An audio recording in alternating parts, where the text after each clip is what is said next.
So the Philadelphia Eagles won a Super Bowl, and then their offensive coordinator immediately said, and now that the season's over, multiple players want traded to new teams, and one player can't stop taking L after L, as it was reported today he was recently arrested. So I've got to talk about all that and more right after.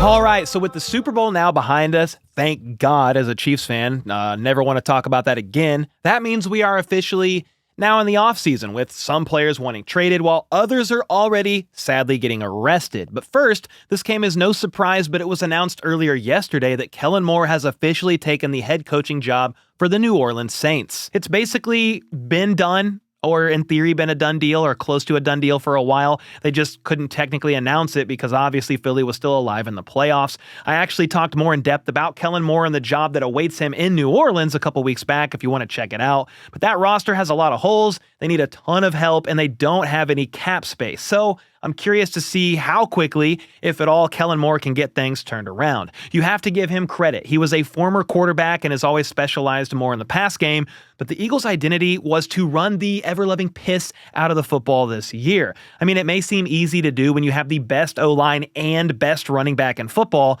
but they still paid Jalen Hurts, A.J. Brown, Devontae Smith, and Dallas Goedert a combined 21% of their salary cap. So I think people may have expected them to be a little more balanced on offense than they were this year, but who cares? They won the Super Bowl, you find a way to win, and you get it done, and they did it in dominant fashion. Well, that means Kellen Moore is actually going to be staying in the city he just won the Super Bowl in, which is kind of wild. He also becomes the youngest head coach in the NFL at the age of 36.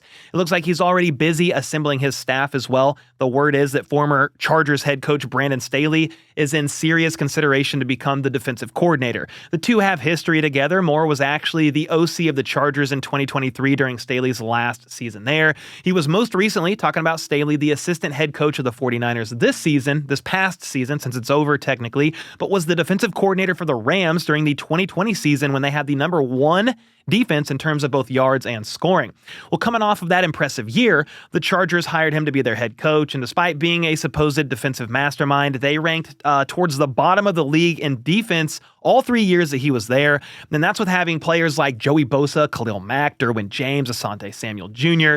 You get the point. So maybe he's just one of those coaches who's a better fit as a coordinator and not a head coach, which honestly is perfectly fine. Something else we need to find out here soon is what the Eagles are going to be doing to fill their now open offensive coordinator role. Philly lost both Jonathan Gannon, their DC, and Shane Steichen, their OC, to head coaching gigs after they made the Super Bowl 2 years ago.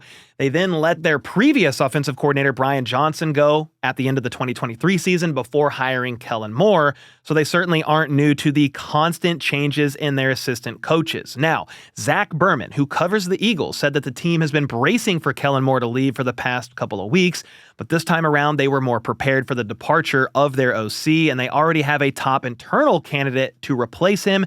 That is Kevin Patullo, I believe is how you pronounce it, who has been on staff with the Eagles since 2021 as the pass game coordinator. Berman says, though, they have a list of external candidates to look at as well, and we will find out what decision they make here very soon, most likely after their Super Bowl parade. Next up, the Cowboys brought in some help for their pass game by hiring former Bills and Browns offensive coordinator Ken Dorsey to be their pass game specialist. He was previously with the Browns last year, and they didn't exactly have the greatest offense of all time, literally dead last in points scored, but his best year was as an OC in 2022 with the Bills. I think he was also the guy that had the viral clip of him freaking out up in the box, throwing stuff around and slamming stuff when something didn't go his way. So I love that viral meme of him and will forever remember him by that. But he had more success when he was with the Buffalo Bills when they finished as the number 2 offense in the league. They got off to a rocky start in 2023, though, and ended up firing him in November to some people's surprise. Well, he now finds himself in Dallas, where he'll be working with the newly appointed head coach Brian Schottenheimer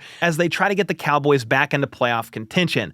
Then in some player news, we've got a couple big names who could find themselves on new teams here soon. The first one comes as no surprise, and that's Aaron Rodgers. Jay Glazer reported a couple days ago that Rodgers flew to New Jersey to meet with the organization about his future with the team, only to be told that they were moving on from him. Well, the fact that Aaron made an effort to try and meet to discuss his potential future has Glazer thinking Aaron plans on playing one more year, at least one more year. So where could he play? The guy is 41 after all and coming off a rough year in New York. The year prior, he tore his Achilles.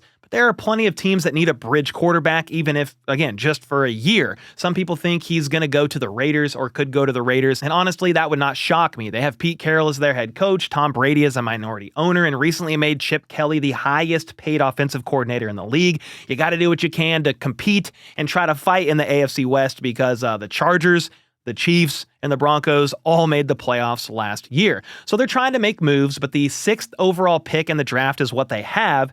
So I'm not sure that's going to leave them with a round 1 quarterback, and Aaron Rodgers is a potential option among Russell Wilson and Sam Darnold as well. Speaking of Sam Darnold, the Vikings could also be a possibility for Rodgers, with them likely moving on from Sam Darnold. J.J. McCarthy tore his meniscus and hasn't played a single NFL snap yet, so maybe they bring in Rodgers for a season and let McCarthy sit and cook behind him. Hopefully he doesn't get his brain cooked with conspiracy theories, but he could get 100% physically healthy. If that happens, it would be hilarious for this to be the path of Aaron Rodgers, because that is the exact path Brett Favre took from the Packers to the Jets to the Vikings. So just imagine if that exact thing happened to Aaron. As you can see here via DK Sportsbook, though, the Steelers, I mentioned them earlier, are also current favorites to land him.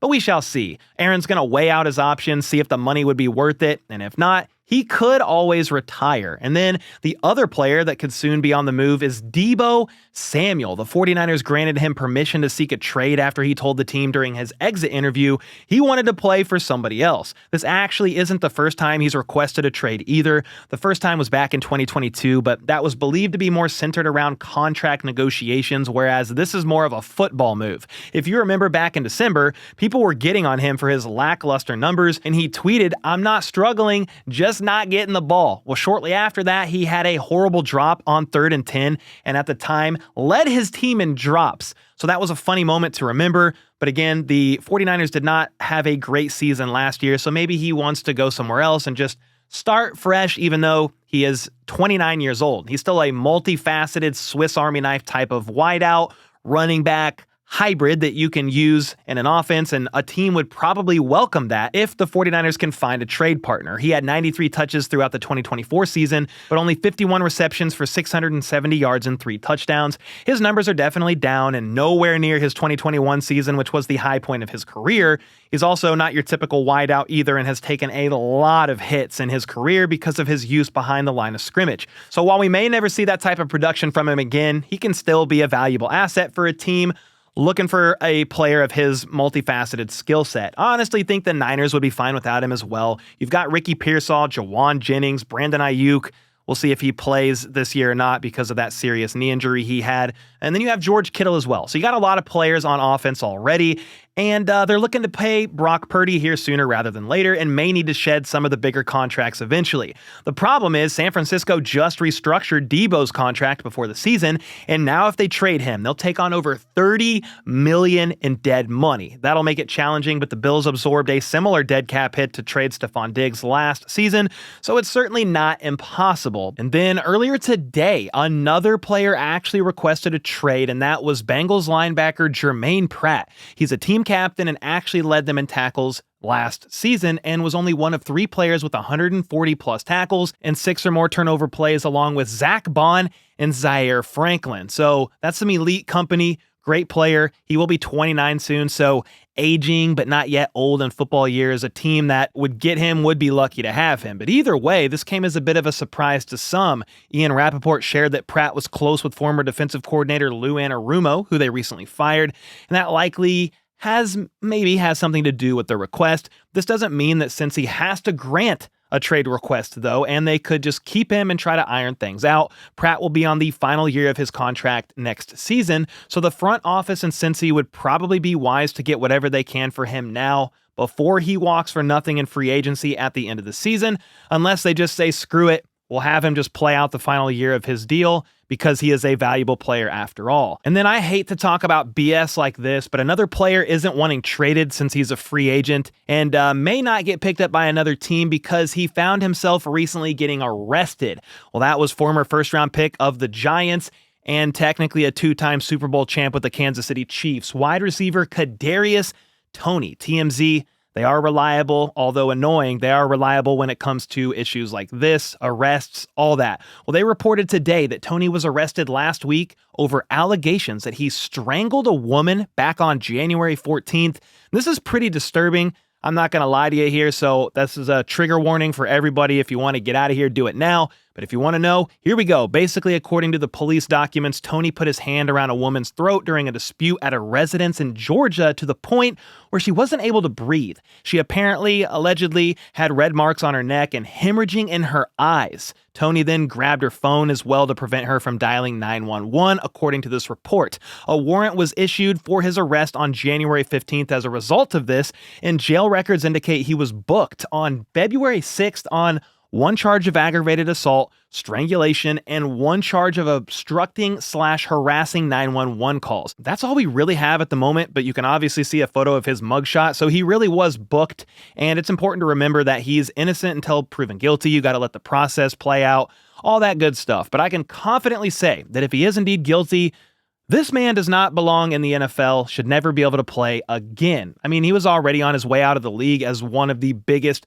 first-round busts in recent history. He had multiple social media outbursts when he was with the Chiefs, accusing them of faking him being injured on the injury report, to which he was actually a healthy scratch in Super Bowl 58. I think they had enough of his BS. They moved on from him during roster cutdowns last year, and he spent some time on the Cleveland Browns practice squad, playing a small role in a couple of games as their punt returner before they too opted to move on from him. Well, the wannabe rapper just keeps digging his own grave, a prime example of a guy with a lot of natural talent, but an unwillingness to truly put the work in that it takes to become great. And now the undisciplined attitude is allegedly oozing out into his personal life doing this. Well, if it's true, good riddance, Kadarius Toney. And I hate to end on a note like that, but let me know your thoughts on this alleged stupidity from Toney himself, the Joker, in the comments down below. And with that, I'll see y'all next time.